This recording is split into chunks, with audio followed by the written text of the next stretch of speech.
Hi! Ako si Billy. Alam nyo ba na mahalaga ang ating mga bato? Tutulungan nila tayong manatiling malusog. Halina't ibabahagi ko sa inyo ang 8 ginintuang alituntunin para alagaan ang ating mga bato. Unang alituntunin, manatiling maliksi at aktibo. Kapag gumagalaw ang ating katawan araw-araw, mas gumaganda ang daloy ng dugo at mas napoprotektahan ang ating mga bato. Pangalawa, kontrolin ang blood sugar. Kapag masyadong mataas ang asukal sa dugo, pwedeng masira ang ating mga bato. Kaya mahalagang bantayan ito. Pangatlo, regular na sukatin ang presyon ng dugo.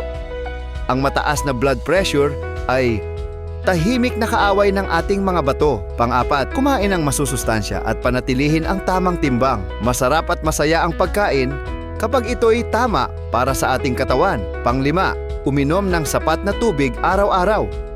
Tinutulungan ng tubig ang mga bato na linisin ang ating katawan. Pang-6, huwag manigarilyo. Ang sigarilyo ay nakakasira ng daluyan ng dugo at nagpapahina sa ating mga bato. Pang-7, huwag uminom ng gamot ng walang payo ng doktor. May mga gamot na pwedeng makasama sa ating mga bato kapag inabuso. At pang-8, magpa-test ng kidney function kung ikaw ay nanganganib. Mas maaga, mas mabuti dahil ang kalusugan ay kayamanang dapat alagaan.